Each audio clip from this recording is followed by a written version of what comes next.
뭐 진짜 화염병이라도 들고 와서 그냥 그 집을 태우든지. 현금으로 해가지고 한 2천만 원 이렇게 싸가지고 그냥 줘. 국회의원이랑 이런 사람들 한나라당이잖아. 움직이면 내가 다 움직일 수 있고. 불량레미콘이 쓰였다는 이야기를 들어보신 적 있으십니까? 저는 저 그냥 살았는데. 웬만한 10대 검사사 현장에는 다 납품 됐었을 거예요.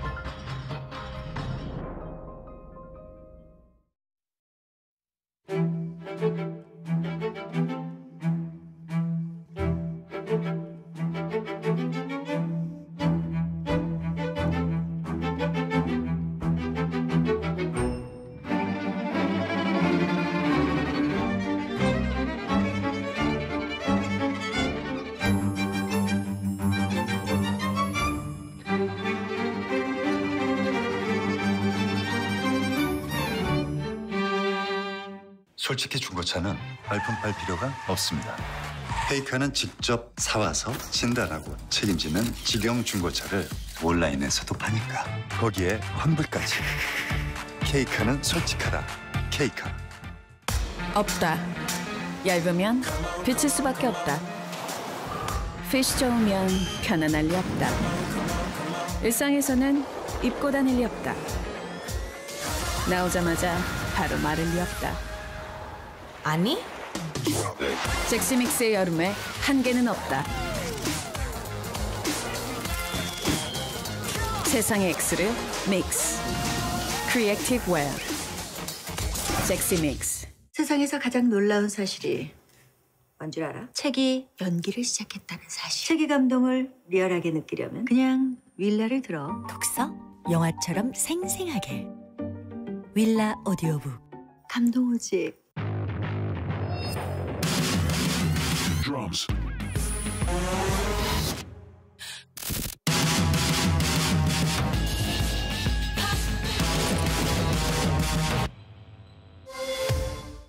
포켓 엣지에 치즈를 아낌없이 포켓이 터질 때까지 치즈로 꽉 찬 얼티밋 치즈 포켓. 맛이 꽉. 배달 30, 보장 40%.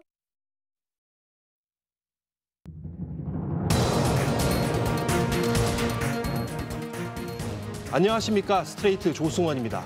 지난 방송에서 한국 M&A의 대부 권성문 회장의 충격적인 음성 녹음을 공개했습니다. 그 이후에 권 회장은 스트레이트 후속 보도를 못하게 해달라면서 법원에 방송 금지 가처분 신청을 냈습니다. 지난 금요일 서울 서부지법에서 심리가 있었는데 법원은 공공의 이익을 위한 것이고 객관적 자료를 근거로 한 보도라면서 방송해도 된다고 결정했습니다. 오늘 이 사건 후속 보도 이어가겠습니다. 홍신영 기자 나와 있습니다. 안녕하세요. 네, 안녕하세요. 지난주 전해드린 권성문 회장 음성 녹음, 거기 보면 몽둥이 들고 찾아가라, 화염병 던져라 이런 얘기까지 있었어요. 네, 그것만으로도 참 놀라운 얘기인데요. 하지만 이게 다가 아닙니다. 지금부터는 권성문 회장의 또 다른 음성 파일을 공개하겠습니다. 저희가 확보한 2000페이지짜리 녹취록에 담긴 내용인데요. 이 녹취록에는 권 회장이 공무원에게 돈을 주라고 지시하는 내용이 담겨 있었습니다. 공무원에게 돈을 주라, 그거는 뇌물 아닙니까? 네, 맞습니다. 권 회장의 또 다른 음성 파일, 직접 들어보시겠습니다. 지난해 봄, 여름 성수기가 다가오는데도 캠프통 포레스트의 영업 허가가 나오지 않았습니다. 불법 시설들이 많아서였습니다. 권성문 회장의 압박이 거세졌습니다. 영업 허가를 내주지 않은 공무원을 폭행하라는 지시. 이거는 있을 수 없는 일이니까. 네네. 죽이고 가치를 문제하지. 그 몽주 들고 와서 그냥 네. 그 경찰한테 무슨 기물 파손이나 이런 걸로 되나 그래 상관도 없는 거고 뭐 하여튼 박살내든지 하지 뭐 그거는. 그 예를 든다면은 그냥 입원시키면은 다른 사람이 그 결제를 할 거 아니야. 담당 공무원 집에 화염병을 던지라는 지시. 화염병 일부 터뜨려가지고 집에 일부 태우면 되잖아. 그렇게 해가지고 나중에 경찰에서 나와서 그러면 무슨 간단한 처벌이니까 처벌 받으면 되는 거고. 결국 이 지시를 받은 대표이사는 담당 공무원 집을 찾아가 폭력을 휘둘렀습니다.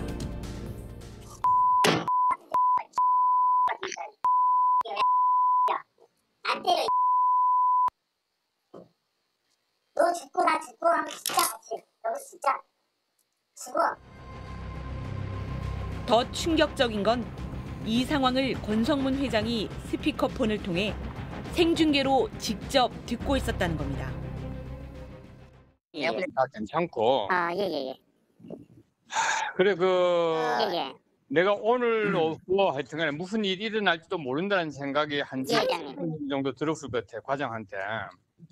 예예. 그 정도 가지고 지금 그 정도 가지고 약하고. 예, 회장님 좀 약한 것 같습니다. 예.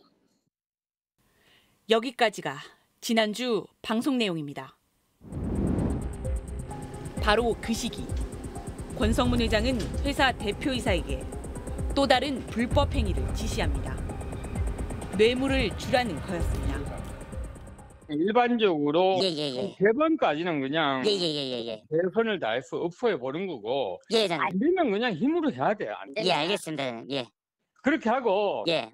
또 다른 하나는 하여튼간에 그 과장 박살 내는 건데 하여튼간에 돈 한 무슨 현금으로 해가지고 한 2천만 원 이렇게 싸가지고 예. 일단은 그냥 그 과장한테 받는지 안 받는지 보게.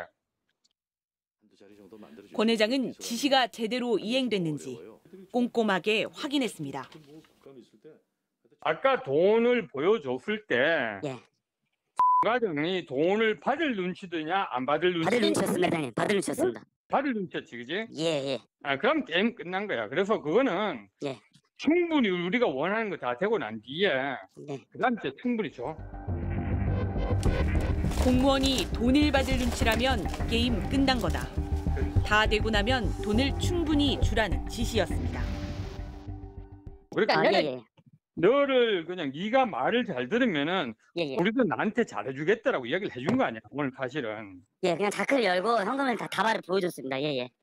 왜 그러냐면은 우리가 돈을 줬는데 안 받으면은 그러면 이제 이거는 그 싸움이 되는 거야. 과장님이 뭐 생각이 있으면 이거 가져가고 아니면 그냥 두고 가세요 이렇게 얘기해도 돼. 반드시 둘만 있을 때 줘라. 돈 받든지 같이 죽든지 라고 말해라. 이런 구체적인 방법까지 지시했습니다. 돈을 꺼낼 때는 이 대표 절대로 예. 절대로 아무도 있으면 안 돼. 그는 예. 그리고 딱 과장하고 둘이만 있을 때 해야지. 예. 그렇게 하고 이거를 그러니까 받든지 예. 아니면은 그냥 나하고 월요일날 같이 죽든지 예. 하나로 하자 이렇게 이야기를 해야 되는 거야. 자기가 인맥을 동원할 수도 있지만 직접 움직이지는 않겠다고 말했습니다. 그리고 나는 싸움이면 싸움 뭐든지 간에 하여튼 간에 예. 충분히 내가 할 수 있어. 예, 회장님. 그리고 내가 뭐 사실 여기 국정원이나 이런 사람들 한나라당이잖아. 한국당이잖아. 움직이려면 내가 다 움직일 수 있고 할 수 있는데 내가 그런 거 전혀 안 쓴 거야. 예, 회장님. 그까지 쓸 필요도 없고. 예. 재선에서 앞으로 다 처리하도록 하겠습니다. 예. 대표이사에게 뇌물을 주라고 지시해놓고 정작 자기는 직접 불법 행위에 나서거나 책임지지 않겠다는 뜻으로 보입니다. 녹음 파일에는 가평 지역 언론사 기자에게 돈을 준 정황도 등장합니다. 저쪽에서 그러니까 우리 보고 돈 달라라고 하는 거는 공무원 입장에서 되게 어렵거든. 예, 회장님. 그러니까 또 그냥 차입이니 뭐니 계산하면서 명분을 만들어서 돈 달라 했잖아. 예. 그것처럼 똑같이 저것도 공무원이 돈 달라라고 이 대표한테 하는 거는 되게 어려운 거라고. 예, 회장님. 그래서 은근히 눈치를 줄 때가 있을 거야.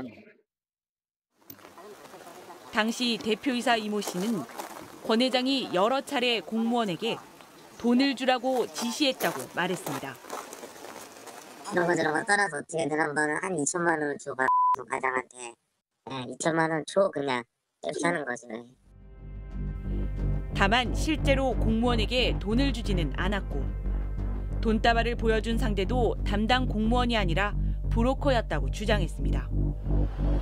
이 씨는 기자에게 돈을 준 건 사실이라고 말했습니다. 캠프통을 비판하는 기사를 쓰던 지역 언론사 기자가 돈을 빌려달라고 해서 법인 돈으로 1,000만 원을 주고 권성문 회장에게 보고했다는 겁니다. 그 캠프통 포레스트에서 대여, 계좌에는 대여라고 제가 메모를 하고 돈을 보내요, 1,000만 원을. 그리고 회장이 저한테 돈 보냈냐? 네, 보냈다. 오케이, 잘 됐다. 이제 걸려들었다. 이 씨는 돈을 준 바로 그날 권성문 회장이 기자에게 사실상 협박 문자를 보내라고 지시했다고 주장했습니다. 당시 이 씨가 가평 지역 기자에게 보낸 문자입니다. 인허가를 안 해주는 가평군청의 갑질을 비판하는 기사를 써라. 안 그러면 돈 받은 걸 폭로하겠다. 기자가 돈 받으면 즉각 구속이더라 하는 내용이었습니다. 이 씨는 이 협박 문자를 권성문 회장이 불러주는 대로 적었다고 주장했습니다. 문자 메시지를 받은 기자는 돈을 돌려줬다고 합니다. 스트레이트는 뇌물 공여를 지시하는 음성 녹취에 대해 이메일과 전화로 여러 차례 반론을 요청했지만 권성문 회장은 반론을 하지 않았습니다. 변호인을 통해 종전 답변으로 가름하겠다는 짧은 메시지만 보내왔습니다. 스트레이트와 인터뷰한 대표이사 2명이 경쟁업체를 차리고 악의적으로 녹음을 편집해 자기를 음해하고 있다는 주장을 다시 반복한 것으로 보입니다. 가평 지역 언론사 기자에게 1,000만 원을 주고 협박 문자를 보내라고 지시했다는 전직 대표이사 이모 씨의 주장에 대해서는 자기는 모르는 일이라고 반박했습니다. 이 씨가 알아서 지역 언론사 기자에게 돈을 줬고 기자와 짜고 캠프통과 자기를 모함하고 있다고 주장했습니다. 그러면서 이 씨와 돈을 받은 기자를 부정청탁 금지법 위반으로 고발했다고 밝혔습니다. 담당 공무원을 겁박하고 그래도 안 되니 뇌물을 주라고 하고, 아니 그런데도 권 회장은 자기는 관여 안 했다. 전문 경영인들이 다 알아서 한 일이다. 지금 이렇게 얘기하고 있는 거죠? 네, 맞습니다. 스트레이트는 권 회장의 주장과 달리 실제로는 권성문 회장이 계열사 운영에 사소한 것까지 하나하나 개입했던 것으로 보이는 자료들을 입수했습니다. 권 회장의 지시사항을 정리한 일명 회장님의 투두리스트에는 숙박시설에 커튼 묶는 방법까지 깨알같이 담겨 있었습니다. 2018년 6월 23일 캠프통 아일랜드에 물놀이를 왔던 29살 남성이 워터파크 대형 미끄럼틀 시설 아래에서 숨진 채 발견됐습니다. 술을 마신 상태에서 익사한 것으로 밝혀졌습니다. 대표이사는 안전관리 소홀 등으로 기소돼 징역형의 집행유예 판결을 받았습니다. 유족들은 청와대 국민청원 게시판에 자격을 갖춘 안전요원이 자리에 없었다. 불법 영업이었다며 캠프통 아일랜드를 비난하는 글을 올렸습니다. 언론 보도가 이어졌습니다. 그러자 권성문 회장이 직접 나섰습니다. 권성문 회장과 계열사 대표 등 10여 명이 나눈 단체 채팅방입니다. 권 회장은 이른바 댓글 부대를 동원하라고 지시했습니다. 캠프통의 우호적인 댓글, 유족을 비난하는 댓글을 달고 기사를 쓴 기자들에게도 항의 메시지를 보내라는 지시였습니다. 다른 수상 직원들과 불통 세인 직원들은 다양하게 달고요. 우리 직원들 10명 정도의 명의로 각각 1인당 5명 정도씩 고발하는 것도 가능한 대안일 수 있을까요? 그런 와중에도 권성문 회장은 자기 딸을 비롯한 가족들은 이 일에서 빠지라고 지시했습니다. 이 방에 있는 분들도 저는 카톡으로 메시지 보내세요. 권 씨 시께나 가족만 빼고 보내고 인증사진 올려주세요. 지시를 받은 대표들은 전 직원을 동원하겠다고 보고했습니다. 전 직원 동원하고 있습니다. 이렇게 회사 직원이 쓴 것처럼 공식적으로 쓰면 안 되고 막 써야죠. 이 지시 이후 각 계열사 직원들이 기자에게 보낸 항의 메시지의 인증사진이 권성문 회장에게 속속 보고됐습니다. 사실관계가 검증되지 않은 모든 내용에 대해 바로 삭제해 주십시오. 언론이 잘못된 허위 보도로 죽이고 있습니다. 회사 망하면 기자가 어떻게 책임지실 건가요? 직원들을 시켜서 그 부자님 그 프로필들 그 개인 SNS 프로필을 드릴 거예요. 거기다가 막 댓글 내서 이거 손해배상 뭐 계열사인데 뭐 직원인데 너 때문에 우리 퇴직하면 어떠냐 뭐냐 이런 글들을 올리고 또 올리기 지시하고 또 확인을 하고 이런 부분들이 있었죠. 평상시에도 권성문 회장은 계열사의 아주 사소한 현안들까지 깨알같이 챙겼습니다. 이른바 통통이라고 불렸던 통그룹의 메신저 애플리케이션. 권성문 회장과 그 가족들은 20여 개 계열사 대표들에게 이 메신저로 수시로 지시했습니다. 지난해 6월 15일 권성문 회장님의 말씀을 공유한다며 회장 비서실이 올린 메시지입니다. 음식을 만드는 곳은 깔끔하게 청소 및 정돈. 가오픈 행사 문구 여러 군데 붙일 것. 편의점 앞 의자 전체 교체. 바지선 위에는 더 밝은 색각으로 선정할 것. 이뿐만이 아닙니다. 카운터 뒤로 서랍장을 맞추라며 정확한 위치까지 사진을 찍어 직접 표시하고 그대로 설치하라고 지시했습니다. 심지어 카운터 높이까지 깨알같이 지시했습니다. 숙박시설 커튼은 찍찍이가 아닌 끈으로 바꾸고 커튼 고리를 달아 걸라는 지시. 탈의실의 위치. 심지어 남녀 탈의실 개수까지 지시했습니다. 권성문 회장의 지시사항들은 회장님의 투두리스트라는 이름으로 통통 앱을 통해 대표들에게 수시로 전달됐습니다. 밑에 직원 비서라든지 여러 명이 붙어서 그거를 말한 거를 다 일일이 적어요. 그리고 회사 통통이라는 인터넷에서 공유를 해요. 그래서 그걸 투두리스트를 만들어서 회장이 100마디라면 100가지의 투두리스트를 만들어서 그걸 다 빼는 식이에요. 지시를 제대로 따르지 않았다는 이유로 직원을 폭행한 사건도 있었습니다. 2016년 9월 캠프통 아일랜드 입구. 검은 승용차에서 내린 권성문 회장이 다짜고짜 한 남성에게 다가가 무릎을 걷어찹니다. 폭행당한 사람은 캠프통 아일랜드의 부장급 직원이었습니다. 회장이 인터넷뿐만 아니라 전화 예약도 받으라고 지시했는데 이 지시를 어겼다며 권 회장이 폭행한 겁니다. 이 사건은 권 회장이 피해자에게 수천만 원의 합의금을 주고 덮었다가 1년 뒤 언론을 통해 알려졌습니다. 직원뿐만 아니라 대표이사들도 수시로 고압적인 말을 들어야 했습니다. 자꾸 내가 그냥 반나절 이런 거 지금 타협하지 마라 그랬잖아, 내가. 그 하루 이틀 있다 그때 가서 그러면 안 된다 그러면 어떻게 할 건데? 그럼 무슨 그거를 급하게 하루 이틀 칠걸요? 1시간이면 되지. 네, 죄송합니다. 무슨 죄송해! 심지어 반성문을 쓰라는 지시를 받고 직접 써서 권 회장에게 제출한 대표들도 있었습니다. 커튼 묶는 방법, 가구 색깔, 탈의실 칸막이 개수 하나까지 참 꼼꼼합니다.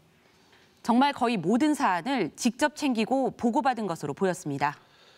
불법 영업, 공무원 협박, 거기에 뇌물 단서까지 나왔습니다. 이거 경찰 수사 어떻게 되고 있죠?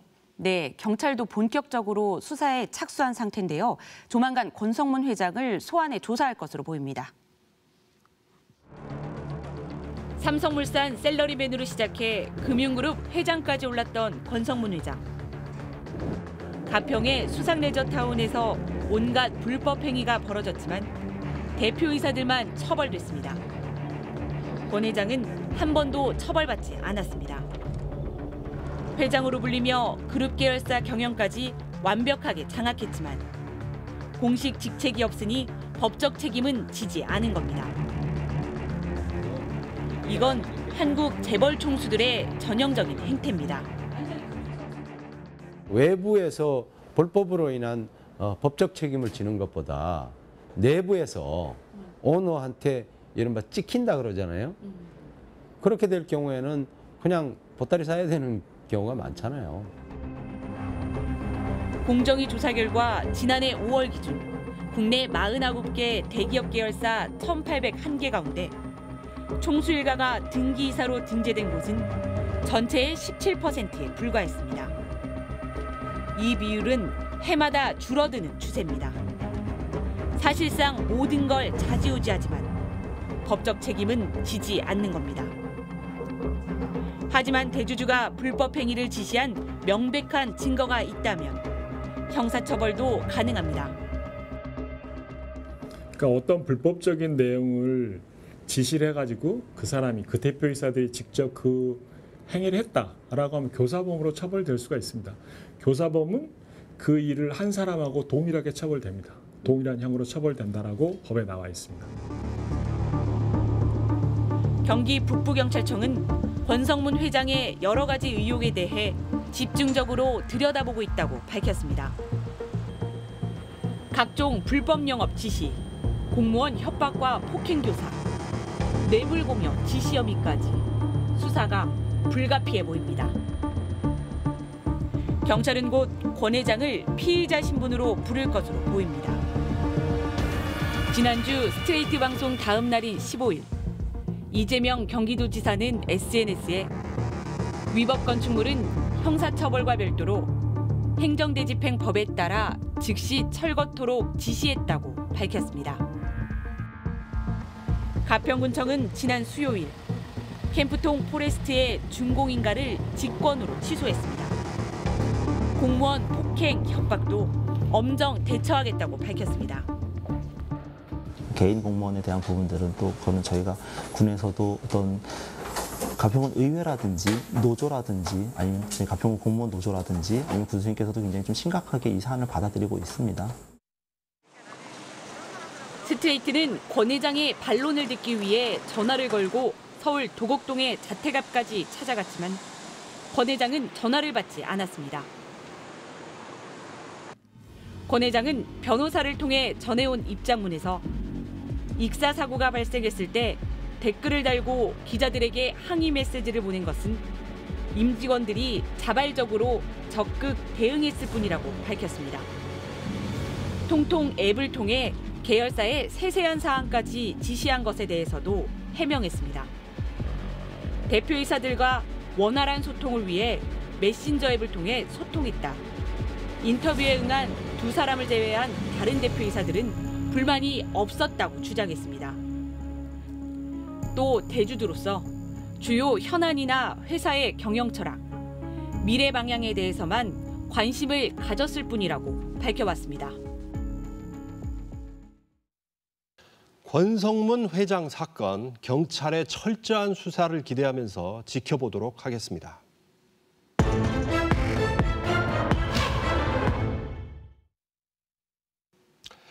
두 번째 이슈로 넘어가 보겠습니다. 곽승규 기자 나와 있습니다. 안녕하세요. 안녕하세요. 자, 오늘 어떤 얘기 준비하셨습니까? 네, 저는 불량 레미콘으로 지어진 아파트 이야기를 준비했습니다. 불량 레미콘이요? 아직도 그런 걸 만드는 데가 있습니까? 네, 아파트뿐 아니라 도로, 공장에까지 270곳에 쓰였습니다. 270곳, 그렇게나 많이요? 네, 이 불량 레미콘을 900억 원어치나 팔아 부당하게 이득을 챙긴 회사가 있습니다. 그런데 재판에선 벌금 2천만 원만 선고받고 이 사건이 조용히 묻혔습니다.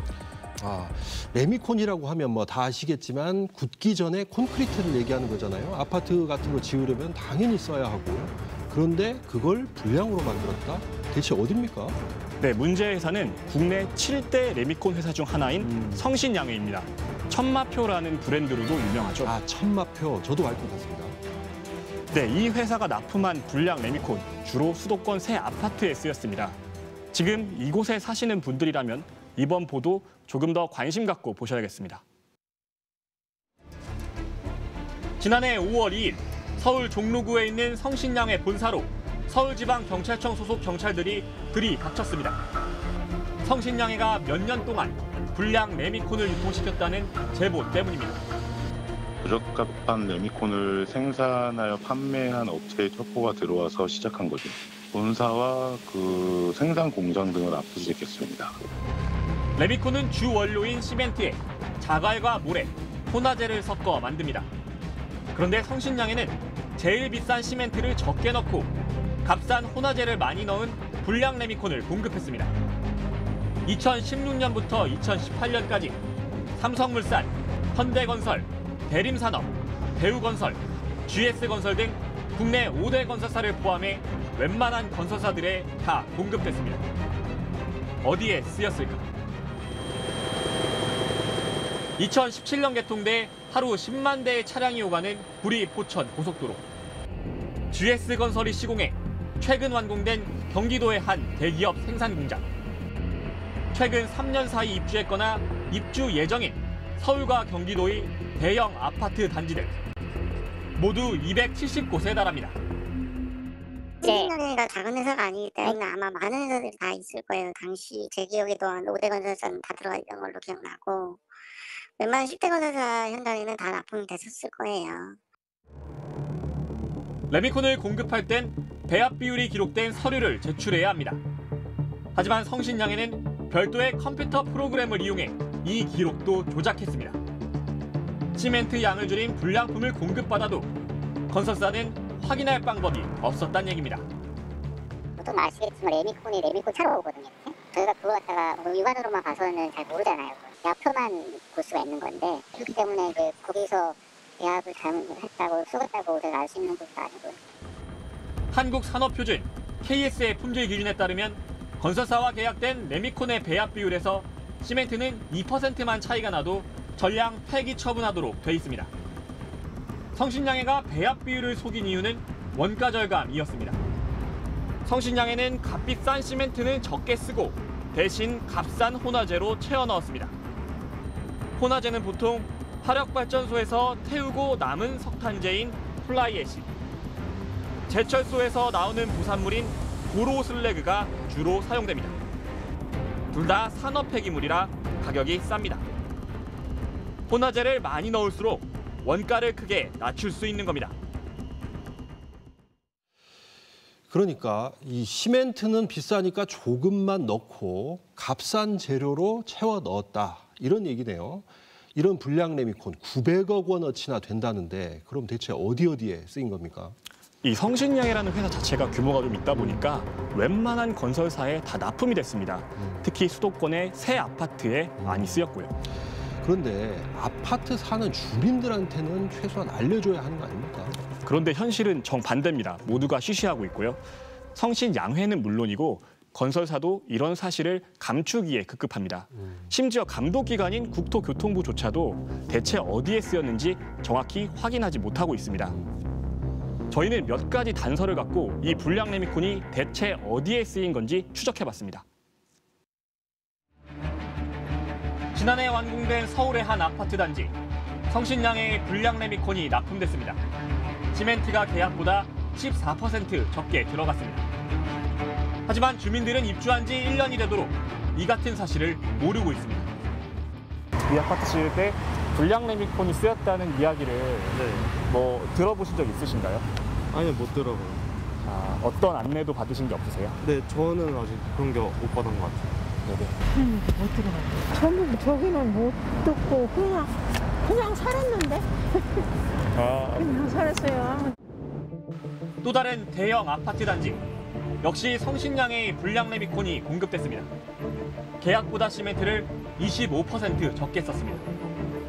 한 입주민이 얼마 전 인터넷에 난 기사를 받고 건설사 측에 확인을 요청했습니다. 건설사는 공문으로 답변을 보내왔습니다. 철저한 품질 시험을 통해 합격된 제품만 타설해 성능에 부족함이 없다. 아파트 외벽에 발생한 균열은 콘크리트를 타설할 때 불가피하게 생긴 것이며 불량 레미콘과는 전혀 상관없다고 적었습니다. 하지만 불량 레미콘을 얼마나 사용했는지, 안전검사는 어떻게 했는지는 밝히지 않았습니다. 사실 시공사에서 이렇게 완전하게 했다라고 하니까 믿을 수밖에 없는 상황인 거예요. 사실상 어떤 거기에 대한 근거라든가 데이터를 제공을 하면서 우리가 이렇게 관리 감독을 했다라는 측면은 사실 알 수가 없어요. 건설사들은 쉬쉬하고 있습니다. 입주민들이 먼저 물어보지 않으면 알려주지 않습니다. 왜 알려주지 않는지 물어봤습니다. 입주민들이 불안해할까 봐 그랬다고 합니다. 혹시라도 기존의 입주민들이나 요란감 조성대 우려도 있고 해서 건설사 입장에서 이제 공식적인 대응이나 답변은 좀 어렵지 않겠냐 하는 입장이거든요. 입주민들의 집값 피해를 대신 걱정해주는 곳도 있습니다. 집값 떨어진다는 민원을 저희한테 제기하시는 분들이 많아요. 그러니까 그런 부분들 때문에 좀 조심스러운 측면이 있거든요. 감독기관인 국토교통부는 불량 레미콘이 쓰인 곳들을 제대로 파악하고 있을까? 돌아온 답변은 놀랍게도 모른다였습니다. 당시 수사를 전담하였던 서울지방경찰청은 관련 자료를 압수수색하여 수사를 진행하고 있어서 해당 자료를 제공할 수 없다는 입장이었습니다. 따라서 우리 부는 정확한 현황 파악에 현실적으로 어려움이 있었습니다. 경찰 수사가 시작된 지 1년이 넘었고 법원 판결까지 이미 다 나왔는데도 국토부는 아직도 모르겠다는 겁니다. 스트레이트는 불량 레미콘이 공급됐을 가능성이 높은 곳의 범위를 좁혀봤습니다. 레미콘은 1시간 반 정도 지나면 굳어버립니다. 생산 공장에서 나온 뒤 90분 안에 건설 현장에 도착해야 하는 겁니다. 불량 레미콘을 생산한 성신양의 공장은 3군데입니다. 구리, 용인, 파주에 있습니다. 먼저 가장 많은 불량 레미콘을 생산한 구리 공장. 90분 거리 안에 구리시, 남양주시, 하남시, 서울 강남까지 포함됩니다. 2017년과 2018년 사이 서울 강남에선 대규모 재건축 공사가 진행됐고 구리와 남양주, 하남에선 신축 공사가 활발했습니다. 파주와 용인 공장, 2016년부터 2018년 사이 이 두 지역에서도 대규모 아파트 신축 공사가 진행됐습니다. 아파트 공사에 보통 3년 정도 걸리니까 입주 시기로 따지면 아직 입주 예정인 아파트도 포함됩니다. 그렇다면 불량 레미콘으로 지어진 건물들이 안전하긴 한 걸까? 건설사들은 2구 동성으로 안전엔 결코 문제가 없다고 주장했습니다. 정부가 전수조사를 통해 이미 안전성을 검증했다는 겁니다. 시공이 이미 됐기 때문에 작년에 확인 조사 들어가고 국토부에서 전수조사 한 걸로 알고 있어요. 사실일까? 취재 결과 국토부가 안전성을 확인하거나 강도 검사를 진행한 곳은 43곳에 불과했습니다. 나머지 230곳 정도는 민간 건설사의 자체 검사에만 맡겨둔 겁니다. 스트레이트는 민간 건설사들이 안전 검사를 어떻게 했고 결과는 어땠는지 질의했지만 건설사들은 공개를 거부했습니다.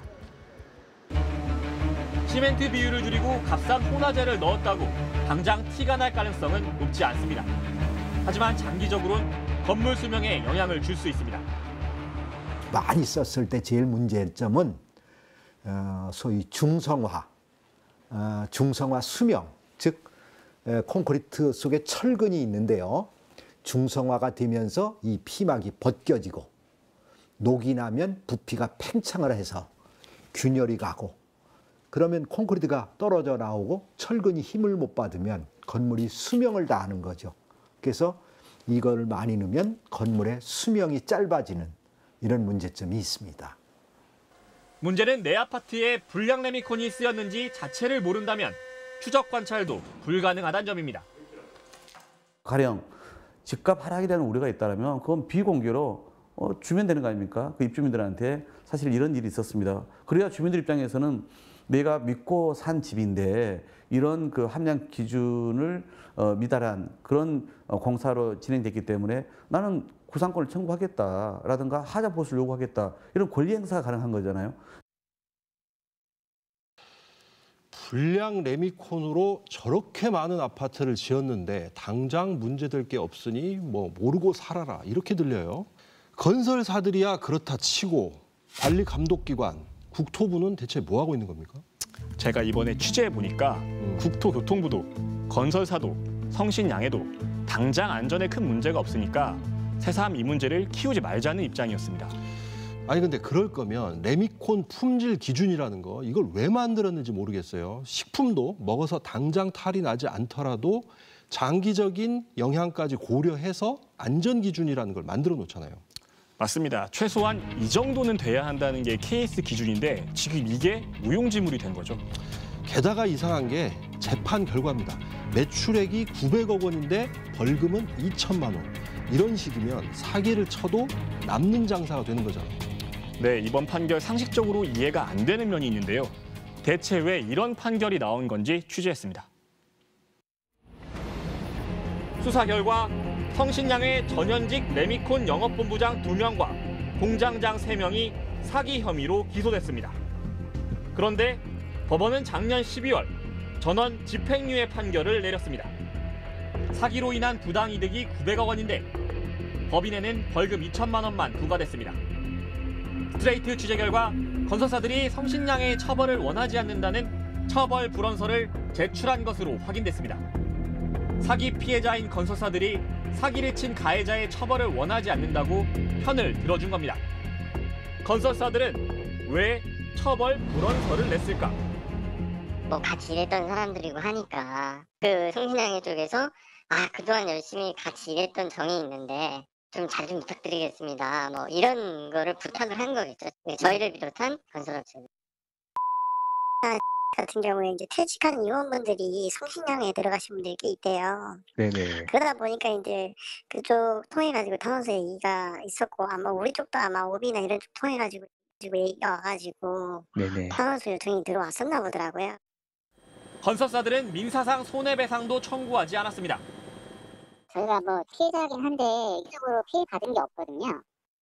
민사상의 손해배상 문제까지는 회사 피해 부분이 없기 때문에 아직은 없는 걸로 이게 문제가 되나요 이게? 사기 피해를 당했는데 피해가 없다는 건설사들의 주장. 알고 보니 건설사들은 정말 피해가 없었습니다. 아파트 선분양으로 이미 입주민들에게 아파트 값을 다 받았기 때문입니다. 건설회사는 이미 소비자에게 약정된 콘크리트 값 이상의 돈을 받았기 때문에 자기가 사들이는 콘크리트 레미콘 값 이상의 돈을 이미 받았어요. 소비자로부터 받았습니다. 그 직접적으로 건설회사가 손해본 게 사실상 없기 때문에. 사기를 친 성신양에는 가벼운 처벌로 끝났고 사기당한 건설사들은 손해본 게 없고 결국 이 사건의 유일한 피해자는 불량 레미콘으로 지은 아파트를 떠안은 입주민들입니다. 하지만 정작 입주민들 사이에도 소극적인 분위기가 있습니다. 자칫 소문나면 집값 떨어질까 봐 서로 쉬쉬하기도 하기 때문입니다. 소비자인 분양받은 사람이 그 사실을 다른 사람들에게 알리거나 알려지는 걸 싫어합니다. 왜? 자기 재산의 가치가 떨어질 거라는 생각 때문에. 그런 걸 이미 건설회사는 알고 있어요. 불량한 자재를 썼다고 해서 건설회사를 상대로 소송을 해가지고 돈을 물어줘야 된다면 건설회사가 손해를 볼 가능성이 생기겠죠. 하지만 그런 일은 생길 가능성이 1%도 없기 때문에. 건설업계에선 사실 이번 성신양해 사건은 빙산의 일각이라고 말하고 있습니다. 성신양해가 운이 없어서 걸렸을 뿐이란 겁니다. 지방 국도가 80km 지역인데 모든 사람이 지금 100km, 120km 달립니다. 그런데 카메라에 찍혔어요. 그럼 그 사람 뭐라고 하냐. 나만 걸려. 재수없네. 이런 식으로. 근데 레미콘도 똑같은 상황이에요. 똑같이 다 이런 상황인데 나만 걸렸다. 이게 재수없이. 2년 전에 정부가 KS 인증 레미콘 업체 12곳에 대한 현장 점검을 실시했는데 12곳 모두 불합격이었습니다. 피해자인 건설사도 입주민도 감독기관인 국토부도 모두가 쉬쉬하고 넘어가려 하는 불량 레미콘 사기 사건. 건설 현장에서 제2, 제3의 성신양해 사건은 언제든 다시 반복될 수 있습니다. 성신양해는 이번 사건에 대해 사회적 물의를 빚어 죄송하다고 밝혔습니다. 하지만 일부 간부들이 원가 절감을 위해 저지른 일이고 레미콘 품질엔 지장이 없었다고 주장했습니다. 11년 전에도 국내 3대 레미콘 회사들이 불량 레미콘을 만들어 팔다가 적발됐습니다. 시멘트 적게 타는 수법, 그때나 지금이나 똑같습니다. 매출액이 900억 원인데 벌금은 2천만 원. 이런 판결이 나오는 한 불량 레미콘 사건 반복될 수밖에 없습니다. 끈질긴 추적 저널리즘 탐사기획 스트레이트, 다음 시간에 찾아뵙겠습니다.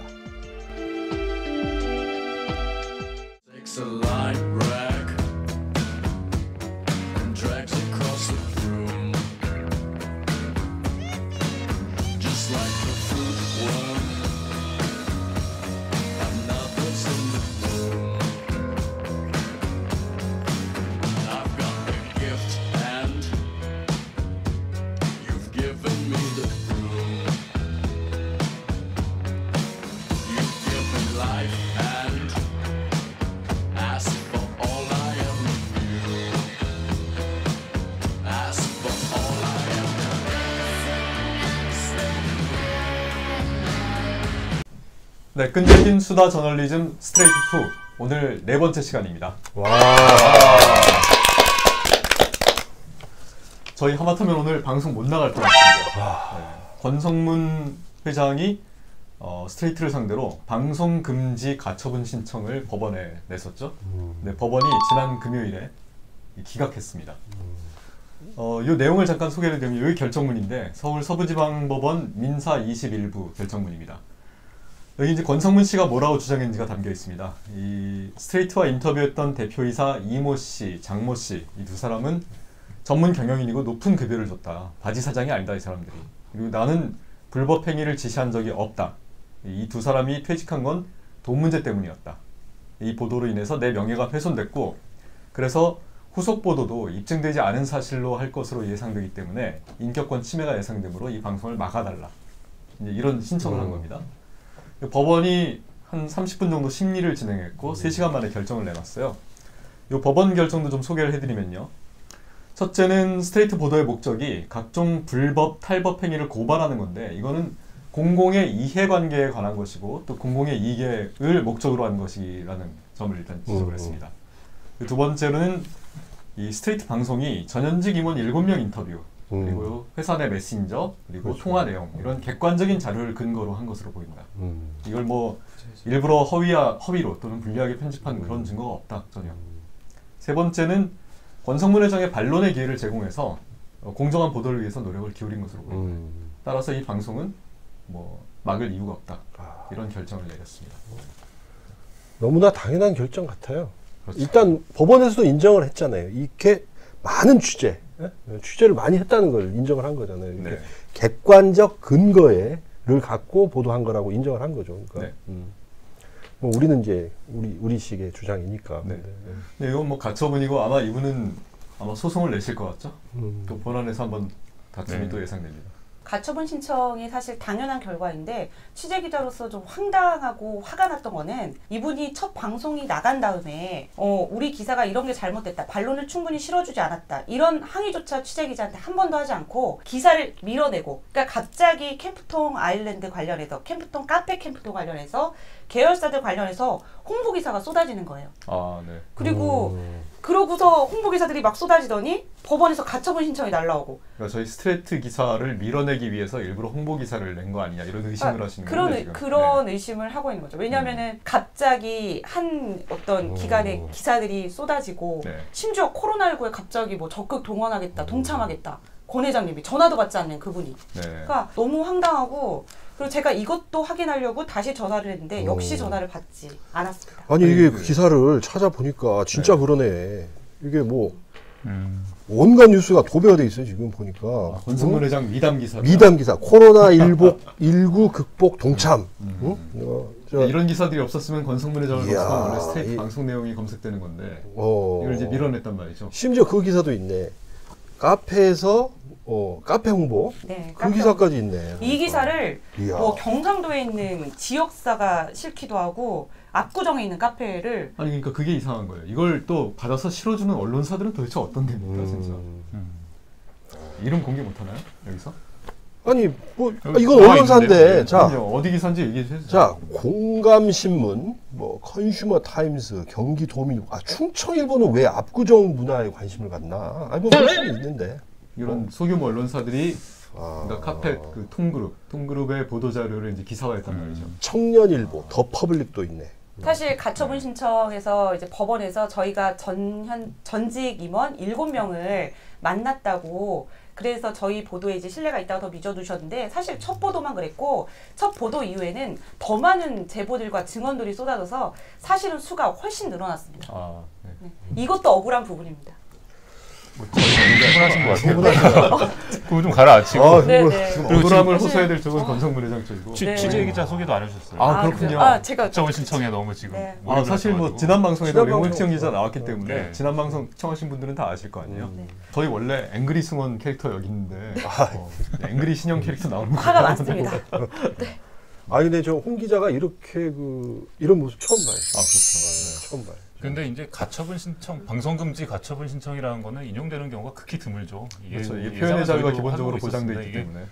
뭐 가처분 신청문에 결정문에도 나와 있지만 이게 헌법 21조 1항에 언론과 표현의 자유가 명시되어 있지 않습니까? 이 검열을 금지하는 게 우리 헌법의 정신이란 말이죠.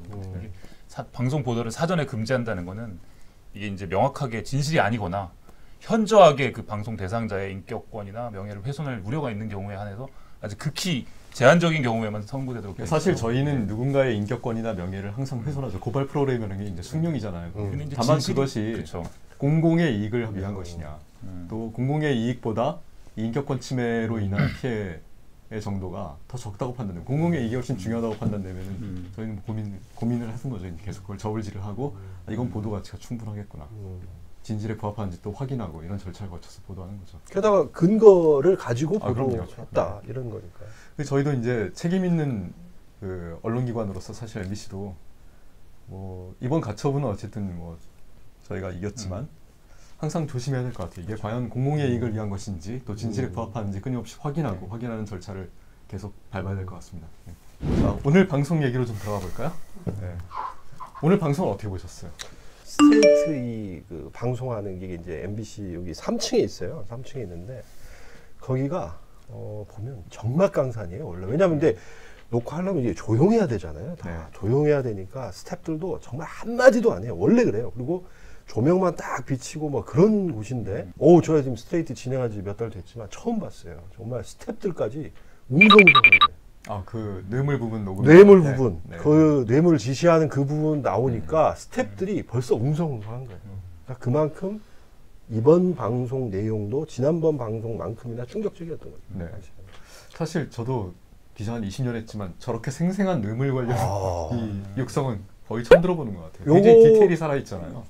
요거는 제가 지난번에도 말씀드렸지만 이거 영화 나옵니다. 이게 지금 충무로의 감독님들이 가만 안 계실 거예요. 그 디테일이 정말 보여줘라.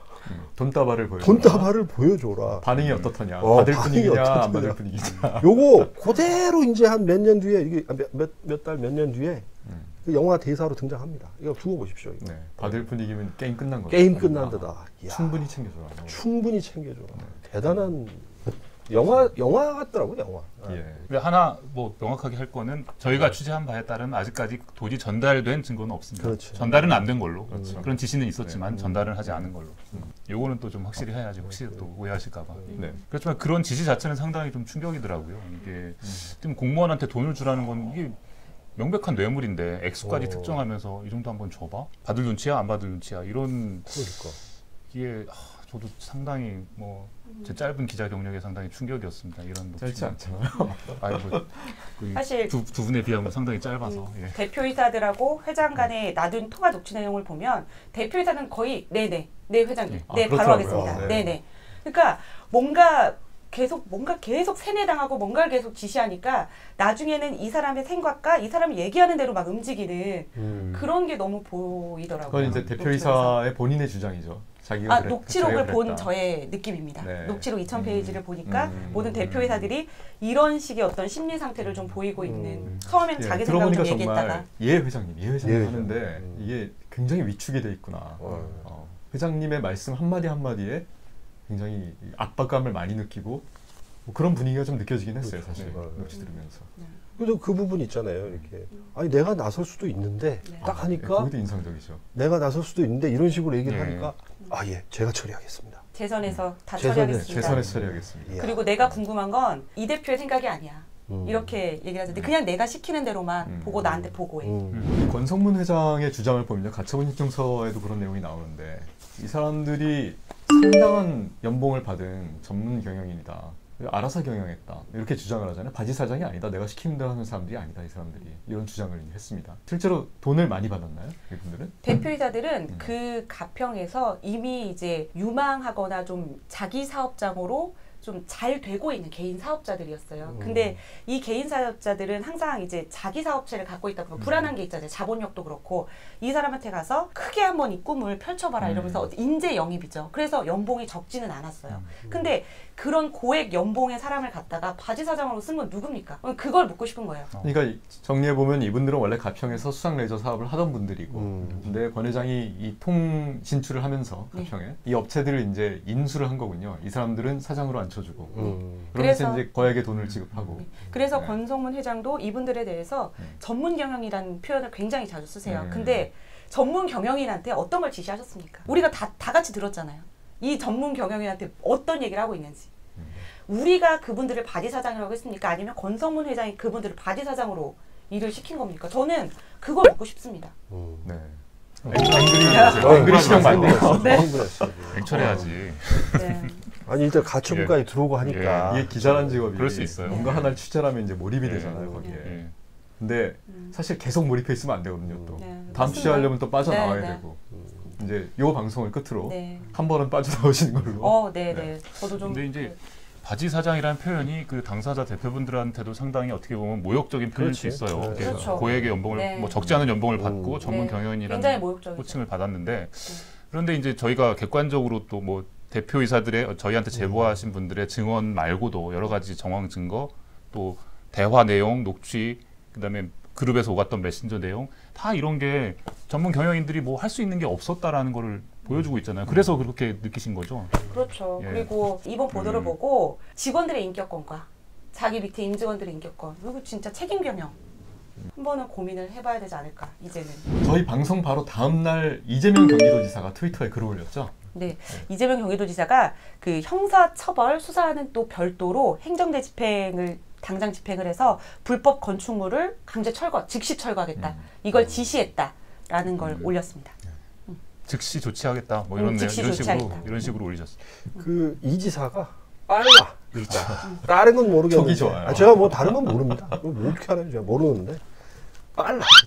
아니 안 그래도 그 방송 댓글에 저희 이제 유튜브 댓글 보면은 이거 이재명 경기지사가 나서야 되는 거 아니야? 이런 댓글들이 몇 개 있었어요. 시청자분들께서 올려주신.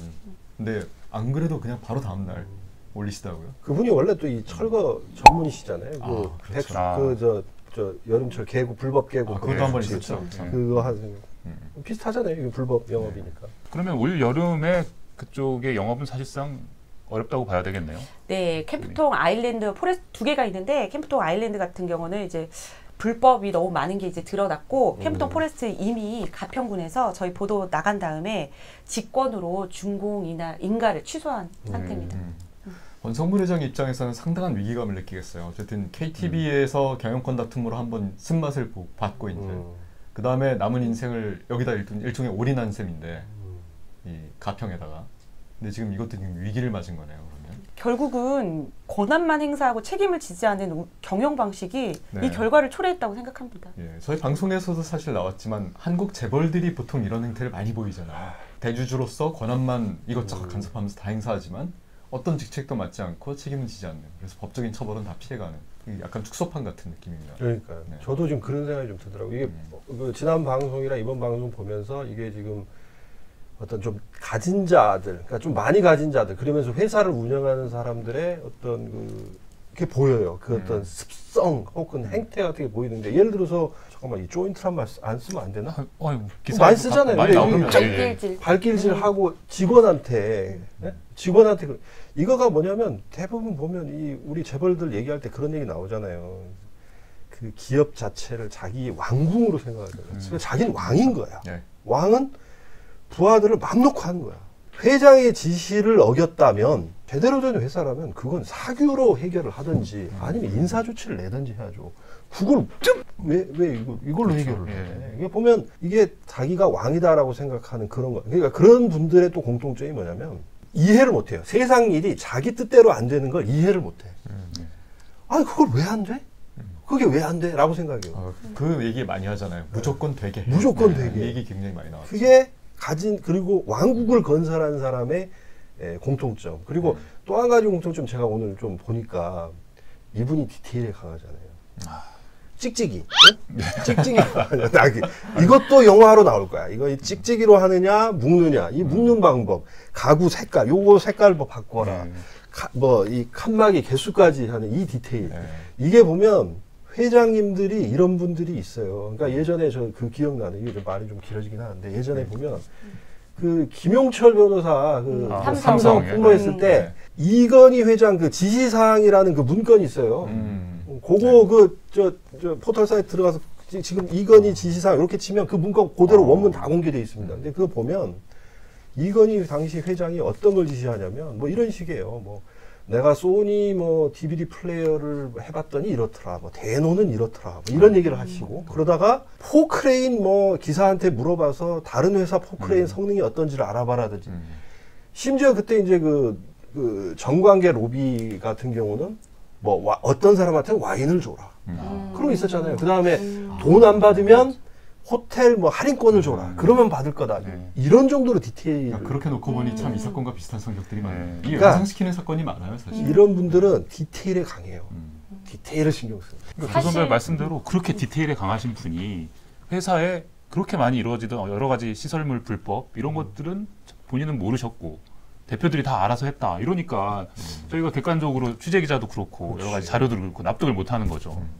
저희가 방송에는 이제 내지 않았지만 사실은 그 권성문 회장의 부인과 두 딸도 이 회사에 뭔가를 맡고 있죠. 사실 재벌하고 되게 비슷하다고 생각하는 지점이 여러 가지 중에 지금 팀장님 말씀하신 가족 경영도 있었습니다. 그러니까 부인은 그룹 지주회사의 고문이고 딸이 둘에 아들이 하나인데 아들은 이제 제대한 지 얼마 안 된 것 같고 두 딸들은 계열사의 대표이사와 계열사에서 실장을 맡고 있어요.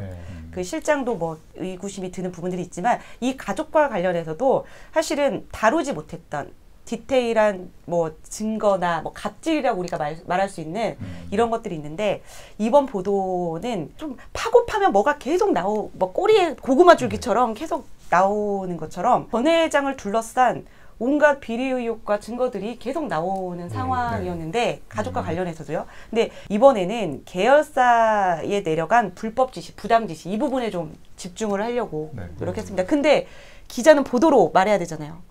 필요하면 또 보도하겠습니다. 또 찾아가겠습니다. 우리 저 발로 뛰는 홍신영 기자 앞으로도 활약 기대하겠습니다. 박수라도 한번.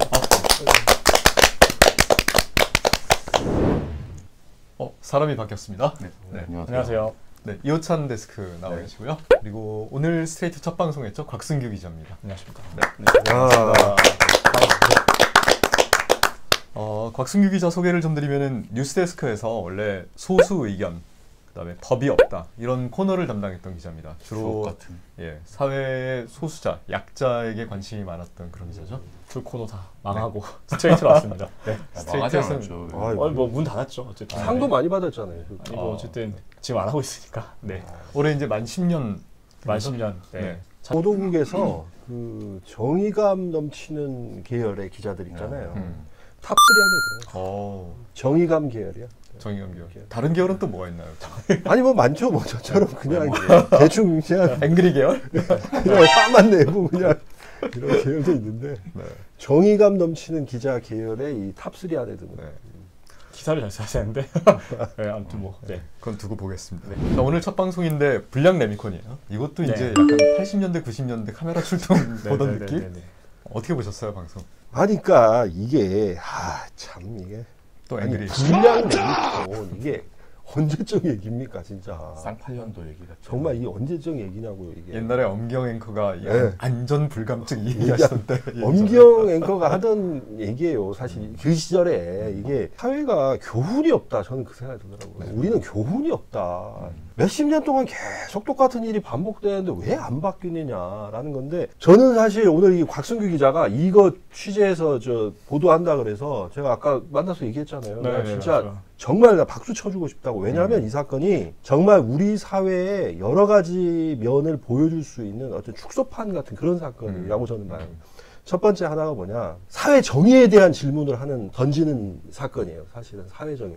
제가 볼 때 저도 기자 생활 20년 넘게 25년 가까이 했습니다만, 사회 정의가 언제 무너지냐면, 사회 정의는 매를 한 대 맞아야 될 사람이 매를 10대 맞을 때 무너져요. 또 반대로 매를 10대 맞아야 될 사람이 매를 한 대 맞을 때 무너져요. 사회 정의. 그게 정의거든요. 근데 이 사건은, 자 보세요. 불량 레미콘 절대 만들어서는 안 되는 겁니다. 그 불량 레미콘을 만들어서 매출액이죠, 매출액. 네, 900억. 매출액이 900억이에요. 근데 결과적으로 벌금은 2천만 원. 물론 집행유예형 이런 건 받았겠죠. 받았지만 벌금이 2천만 원이에요. 그러면 이거는 상식적으로 이걸 누가 납득하겠어요?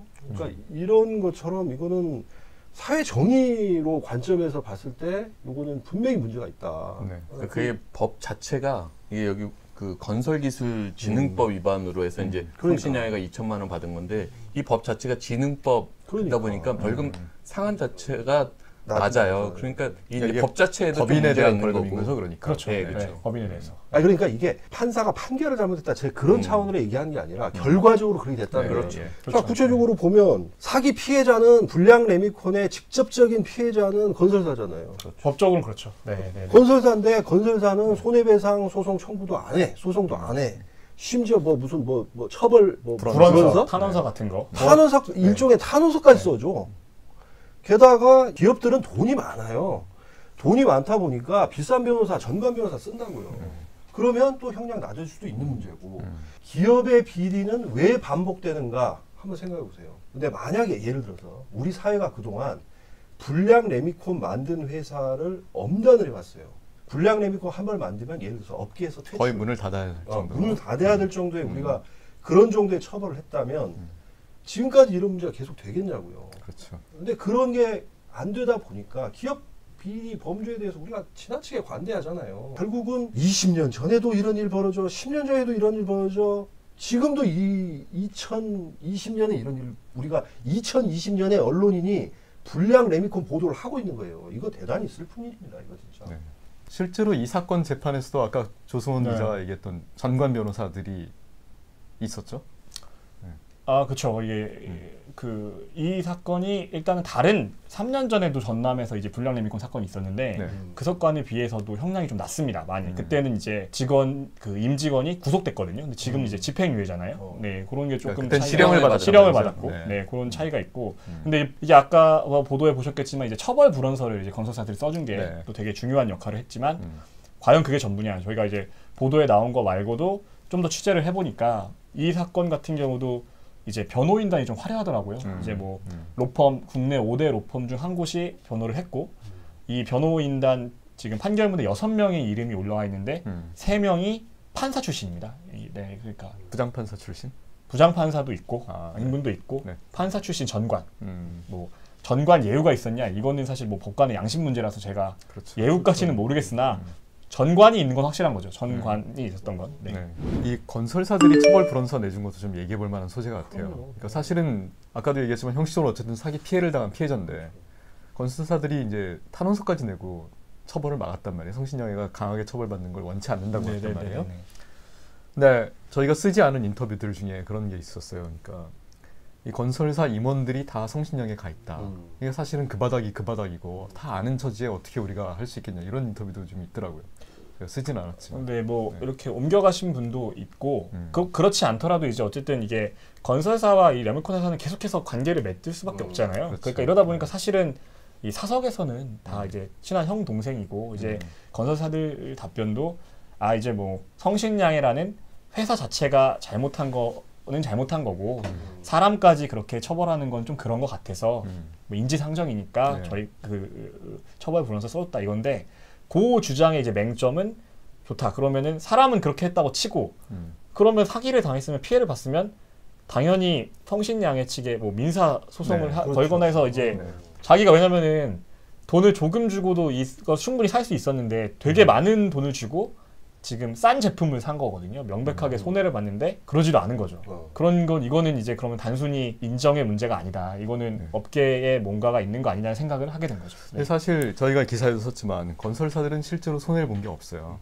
아파트 값을 선분양으로 이미 다 받았잖아요. 좋은 품질의 레미콘 제값 주고 산 거나 나쁜 품질의 레미콘을 제값 주고 샀든 어쨌든 아파트 값은 똑같이 다 받았으니까 건설사는 손해본 게 없습니다, 사실상. 그러니까 그게 이제 건설사들이 입주민들한테 알리지 않는 이유 중 하나도 이게 건설사가 손해를 보게 되려면 건설사가 어떤 일정 금액을 갖고 일정 금액의 일정 품질을 갖고 아파트를 판 건데 그럼 마지막에 그걸 산 소비자가 실제 자기가 준 가격보다 품질 낮은 레미콘이 들어간 집을 사게 된 거잖아요. 그렇죠. 그럼 입주민들이 이제 이것에 대해서 이제 항의를 해서 건설사에 뭐 소송을 건다거나 뭐 부상권 청구하거나 이렇게 네네. 돼야 되는데 그게 이제 시끄러워지고 그런 게 싫으니까 건설사 입장에서는 더더욱 입주민들한테는 이걸 알리고 싶지 않은 그런 부분이 좀 있는 것 같아요. 이게 성신영에는 벌금 2천만 원 내고 건설사는 손해본 게 없고 이 사건의 피해자는 사실상 예를 들면 뭐 도로를 이용하는 우리 같은 사람들이라든가 모르고 이용하는 사람들, 아파트에 그렇죠. 입주한 입주민들, 아파트를 산 사람들 이 사람들이 유일하게 손해를 본 거잖아요. 지금 피해자잖아요. 네, 그렇죠. 궁극적인 소비 피해자죠. 법적인 피해자는 건설사지만 실질적인 피해자는 아파트 입주민.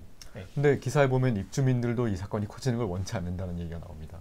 네, 이게 사실 그러니까 이게 이제 지금 우리가 그 전체 270곳 중에서 우리가 실제 파악을 한 거는 일부분이잖아요. 그러니까 나머지 입주민들이 어떤 입장일지는 더 이제 이후 상황을 봐야겠지만 이제 곽성규 기자가 취재한 이제 일부 그 입주민들 얘기를 한번 해주시면 대략 약간 짐작은 될 수 있을 것 같아요. 사실 이번 취재가 거기가 제일 힘들었거든요. 그 부분이 이제 말씀하신 것처럼 건설사 성신양에는 다 뭐 그러려니 하는 거죠. 그리고 그 입장에서 근데 입주민조차도 이걸 원하지 않는다는 거를 알았을 때. 이거를 계속 취재해야 되나? 그러니까 물론 아무도 문제 삼지 않는 걸 우리만 그렇죠. 내가 왜 이걸 해야 되지라는 게 해서 사실 그때 돌아와서 이제 결국에는 그러니까 한 아파트에서 저희가 있다는 걸 알고 연락을 먼저 드렸고 거기서 이제 이거를 그러니까 모든 아파트 입주민이 이걸 다 쉬쉬하자는 건 아니고 거기서도 이제 이걸 공론화하자는 쪽과 쉬쉬하자는 쪽이 나누잖아요. 나뉘는데 이제 인터뷰를 해주신 분은 어쨌든 간에 이게 문제니까 해결하고 싶으신 분들이 인터뷰 해줬는데 이게 인터뷰를 하고 나서 좀 소문이 이제 한개 뒤늦게 알려지면서 이분들이 굉장히 난처한 처지에 처한 거죠. 다른 그래서 주민들이 항의를 했고, 네, 그렇죠. 괜히 뭐, 집값 떨어지는데 왜 시끄럽게 하냐. 집값 떨어지면 너네가 책임질 거냐? 방송 나가서 집값 떨어지면 MBC가 책임져라. 뭐 MBC한테 뭐 그걸 하라 이런 식으로 하셨을 때 뭐 마음에 좀 약간 그게 뭐 심정적으로 이해는 가요. 누구나 이제 아파트라는 게 사실 거의 전 재산인 사람들이 많고 다 누구나 되게 큰 포션 차이 이해는 가나. 그게 사실은 MBC에 손해를 청구하실 게 아니라 건설사랑 성신양이 하셔야 될 걸 화살이 이쪽으로 오니까 기자가 가끔은 굉장히 외로운 직업이기도 해요. 사실은 누구도 문제 삼고 싶어하지 않는 것들을 가끔은 들춰내고 또 진실을 말해야 될 때가 있는데 이런 경우도 좀 그런 경우가 같네요. 보니까 아파트라는 게 이게 뭐 여기서 평생 뭐 사는 뭐 그런 분들도 계시겠지만 이제 자주 이사를 가게 되고 하잖아요. 그러니까 입주민 입장에서는 당장 이제 이게 불량 레미콘이 들어가서 아파트가 당장 무너질 정도 이 정도 상황은 우리가 아직까지 취재한 걸로 그렇게까지는 아닌 걸로 보이지만 향후에 이제 문제될 가능성들이 있는 거잖아요. 근데 그때 당시에 본인은 거기에 안 살 가능성들이 높으니까 입주민 입장에서는 이게 문제가 돼 있는 아파트라고 해서 이제 집값만 떨어진 것 그 부분이 이제 우려가 가장 큰 거고 그렇게 해서 다른 사람들한테 팔고 나오고 그러면 계속 이게 위험이 이전이 되는 거죠. 사실 이제 폭탄 돌리기 같은데 내가 지금 이 사실을 감춰서 그런 이득을 당장 볼 수 있지만 이게 어쨌든 저도 다른 아파트로 이사 갔는데 그 아파트가 불량 레미콘일지도 그냥 모르잖아요. 사실은 다 쉬쉬하면 그런 일이 벌어지는데 현실은 좀 그런 것 같아서 좀 이게 한편으로는 이제 장기적으로는 문제가 될 수 있다는 인터뷰라고 제가 봤는데 저희가 아파트를 50년씩 살고 그러지 않잖아요. 30-40년 살고 다 부수잖아요. 부수죠. 재건축하고. 그것도 하나의 원인이 아닐까 싶기도 합니다. 그러니까 그 위험이 드러나기. 근데 사실 우리가 그 불량 레미콘이 들어간 아파트들의 어떤 뭐 강도 실험이나 이런 것들이 구체적으로 어떻게 되는지를 파악하지 못하고 건설사들도 공개를 하지 않기 때문에 이제 뭐 100% 안전하다 이렇게 장담할 수는 없지만 그게 바로 뭔가 문제가 드러나는 그런 시스템은 좀 아닌 것 같고 그러다 보니까 그냥 뭐 세월아 내월아 이렇게 시간이 가다 보면 뭐 넘어가는 거고 나중에 되면 또 재건축하다가 묻힐 수도 있는 거고 뭐 그런 거죠. 국토부가 이거를 사실 모르고 있다는 게 저는 좀 사실 좀 충격적이더라고요. 그러니까 이게 반대로 생각하면 처음엔 저 되게 충격받았는데 그만큼 이 일이 심각하지 않았던 것 같아요. 아까 말씀하셨지만 이게 수년 동안 계속 일어나는 문제고 어쨌든 당장의 안전에 문제가 있을 정도 아니라고 생각하니까 그냥 넘긴 거고 이제 국토부가 한 270개 중에서 한 40개 정도는 조사를 좀 했고 나머지는 그냥 230개는 어딘지도 모르니까 공문 뿌린 거거든요. 공문을 보내서 지자체에 공문 뿌려서 이거를 감독하라고 한 건데 지자체가 감독을 제대로 할 수가 없어요. 모르니까. 네, 모르는데 어떻게 감독해요. 그냥 되게 원론적인 얘기인 거죠. 아 이런 사례가 있으니까 조심해라. 이 정도. 이 안전불감증 뭐 우리가 그런 뭐 사고 공화국 이런 오명을 계속 듣는데 이 사건에서도 저는 그런 생각이 들어요. 그러니까 제가 아까 그 방송에서도 그 얘기를 했지만 아니 그러면 뭐 지금 당장 문제 없다? 저는 그건 말도 안 되는 소리라고 생각합니다. 진짜로. 왜냐하면 아니 그럴 거면 안전기준을 애초에 왜 만들었겠어요. 그 안전기준 만드느라고 아마 건설 전문가들 다 동원되고 교수님들 다 동원돼서 만든 걸 거라고요. 배합 비율, 시멘트 얼마 넣어라. 이거는 만에 하나라도 이 건설에서 사고가 나면 만에 하나라도 사고 나면 정말 크게 문제가 되잖아요. 그렇기 때문에 보다 엄격하고 확실한 기준을 세워둔 거라고요. 근데 그거는 그래서 반드시 지켜야 되는 거잖아요. 그리고 또 한 가지 그런 얘기 하잖아요. 뭐 지금 당장 문제 없는데, 어? 뭐 그쪽에서는 다 그렇게 얘기하잖아요. 다 그렇게 문제 없. 아니 뭐 이게 뭐 맞는 비유인지는 모르겠는데 저는 그런 생각도 들더라고요. 우리가 그 교통사고도 후유증 나중에 나타날 수 있잖아요. 그 다음에 내가 예를 들어서 누굴 때렸어. 내가 막 후려팼어. 근데 이 사람이 상처가 하나도 없는 거예요. 그렇다고 해서 그러면 아내가 어떻게 됐는지 알 수 없다는 거예요. 그거는. 근데 이걸 이런 식으로 얘기하면 안 된다. 안전에 대한 문제는 레미콘, 불량 레미콘에 대해서 우리가 집중해서 보도한 이유는 레미콘의 문제는 안전의 문제거든요. 사람이 만에 하나라도 지금 당장 문제가 없고 겉은 멀쩡하다 하더라도 만에 하나 10년, 20년, 30년 뒤에 무슨 일이 일어날지 모르기 때문에 그런 규정도 만들어 놓은 거고 규칙을 만들어 놓은 거잖아요. KS 그걸 만들어 놓은 거잖아요. 그러니까 그건 반드시 지켜야 되는 거고 더더군다나 그 사람들은 건설을 한 사람이고 이 레미콘을 만드는 사람들이잖아요. 그러니까 더더욱 자기 직업이 그런 사람들이잖아요. 그러니까 자기 업이 그런 사람이면 더더욱 국민 안전을 신경 쓰고 지킬 건 지켜줘야죠.